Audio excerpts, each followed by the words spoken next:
तो आज की कक्षा टाइप 5 फोर्थ प्रोपोर्शन के साथ चलेगी आपकी। जहन प्यारे दोस्त, आप देख रहे हैं विजन ऑफ मैथ्स, जहां पर आपका चल रहा है रेशियो एंड प्रोपोर्शन का क्लास। और हमने आपको जैसा पहले ही बताया है कि ये क्लास काफी इंपॉर्टेंट रहने वाली है आपकी रेशियो की।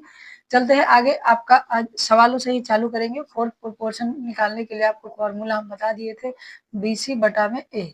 इसी फॉर्मूले के साथ सवालों को आगे बढ़ाते हुए चलते हैं। ठीक, यानी कि देखिए, ये एक सवाल है, ये ए होता है, ये बी होता है और ये सी होता है। अगर इसका चतुर्थ अनुपात निकालना है, यानी ये दोनों का गुना और 4 से भाग, यानी कि 9, 12, 4 से डिवाइड करेंगे तो 3 मरते में, यानी कि 9 गुना 3, 9 3 27 इस सवाल का करेक्ट ऑप्शन होगा, जो कि ऑप्शन में हमने दिया नहीं है, तो यहाँ पर इसको 27 बना देते हैं। ठीक है, तो ये इस सवाल का करेक्ट आंसर होगा। चलते हैं आगे। आपका आगे का सवाल है कि आपका 42, 56, 63 के चतुर्थ अनुपात और 189, 273 और 153 के जो है आपके चतुर्थ अनुपात, यानी कि कहा है कि आपका 63 गुने 56 बटा 42 और रेशियो में 273 गुने 153 बटा में आपका क्या हो जाएगा, 189।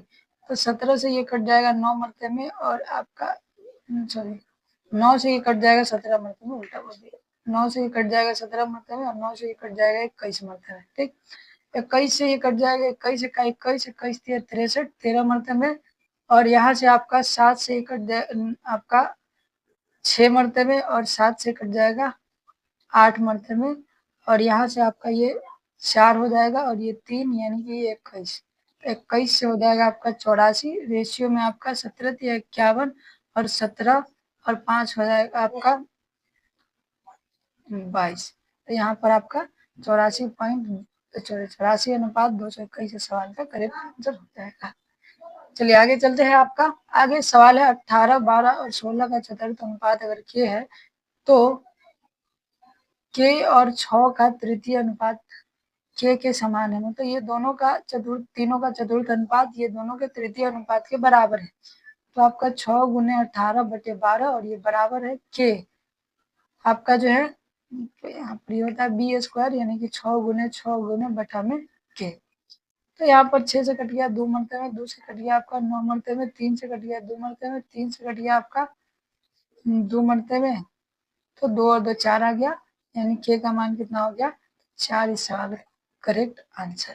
ठीक, चलिए चलते हैं आगे। आपका ये काफी बेहतरीन सवाल है, अलजेब्रिक कंसेप्ट पर बेस्ड है। आपका x cube plus y cube x का स्क्वायर माइनस वाई स्क्वायर, ये इसका चतुर्थ अनुपात क्या होगा।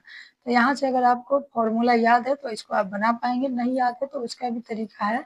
हम आपने पहले भी हम उसका तरीका डिस्कस किया है और अभी करेंगे। यहाँ पर x cube plus y cube, तो आपको मालूम होना चाहिए कि x cube plus y cube क्या होता है। ये होता है एक्स प्लस वाई, और यहाँ होता है x square minus x y plus में वाई का स्क्वायर, यानी इसको इसका निपटारा हो गया। इसका मान आपको पता होना चाहिए एक्स प्लस वाई, और यहाँ से होता है एक्स माइनस वाई, तो प्लस वाला यहाँ से निपट गया, यानी कि एक्स माइनस वाई इस सवाल का करेक्ट आंसर हो जाएगा। ठीक, अब चलिए, जीरो नहीं बने ऐसा कोई आप दो नंबर मान लीजिए। अगर ऐसे आपको नहीं समझ में आया, मान लेते हैं कि x का मान आपका 2 होगा, y का मान आपका 1 होगा। ठीक, तो 2 का क्यूब 8, और 8 में से आपका 1 जुड़ जाएगा तो हो जाएगा 9, और यहाँ 2 का क्यूब 4, और 4 में से 1 घट जाएगा तो आपका होगा 3, यानी बटा में a, यानी बटा में 9 आएगा, 3 आ गया। अब इसका 2 का 4 और यहाँ पर 2 और यहाँ पर 1, तो 4 और 1 5, और 5 में से आपका क्या चला जाएगा 2, तो बच जाएगा आपका 3। क्या बच जाएगा 3, यानी कि सब काट पीट के कितना आ गया 1, सब काट पीट के कितना आ गया 1। तब कुछ लोग कहेंगे गुरुजी यहाँ से भी 1 आया, नहीं भाई, यहाँ से आएगा माइनस 1, क्योंकि y 1 है और ये 2, तो ये -1 देगा, लेकिन यहाँ हम 2 में से 1 घटाएंगे तो आपका 1 आएगा। तो इस तरीके से भी आप बना सकते हैं, कोई दिक्कत नहीं है। चलिए आगे चलते हैं अगले सवाल की ओर। अगला सवाल आपका काफी बेहतरीन है, और इस सवाल को जब हम आपके टाइप नंबर 2 में बताए थे तो वहां भी कहे थे कि आजकल इस सवाल का लॉजिक ही बदल गया है। चलिए, 7, 13, 19, 31 में क्या घटाया जाए। ठीक, इस क्रम में प्राप्त संख्याएं समानुपात हो जाएंगी। क्या हो जाएंगी आपकी समानुपात। तो इसके लॉजिक हमने पहले भी आपसे डिस्कस किया है। यहाँ पर 7, 13, 19, 31, तो ये दोनों का अंतर यहाँ पर 6 हो गया, ये दोनों का अंतर आपके यहाँ पर 12 हो गया, यानी कि 1 और 2 के अनुपात में। तो 2 से आप हम 7 में गुना कर देंगे तो 14 हो जाएगा, और 19 में गुना कर देंगे तो आपका 19 हो जाएगा। तो यहाँ से क्या हो जाएगा आपका, यहाँ से आपका ये दोनों का अंतर आपका कितना हो गया 1। तो यहाँ पर कितना आ गया 5। अब गलती से भी कोई लोग -5 नहीं लेंगे, ठीक है, 5 ही लेंगे। क्यों? क्योंकि जो बड़ा वाला होता है ना उसमें से हमको छोटा वाला घटाना होता है। हम यहाँ पर उल्टा घटा दिए क्योंकि आपको कंफ्यूजन नहीं हो, हमेशा इस तरीके में प्लस का लेंगे। यानी 5 में x जोड़ेंगे आपका, ठीक, यहाँ पर ये देख लीजिए ये है। तो यहाँ पर 5 बराबर कितना हो गया 10। 5 में से 1 घटाएंगे यानी x - 1 तो 4 हो जाएगा। और तीसरी संख्या x + 2 यानी कि x + 2 तो 5 और 2 हो गया 7।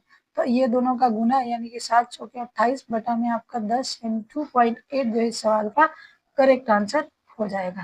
तो आशा करते हैं कि आपने चीज़ों को बेहतरीन तरीके से समझ लिया होगा। चलिए चलते हैं आगे अगले सवाल की ओर।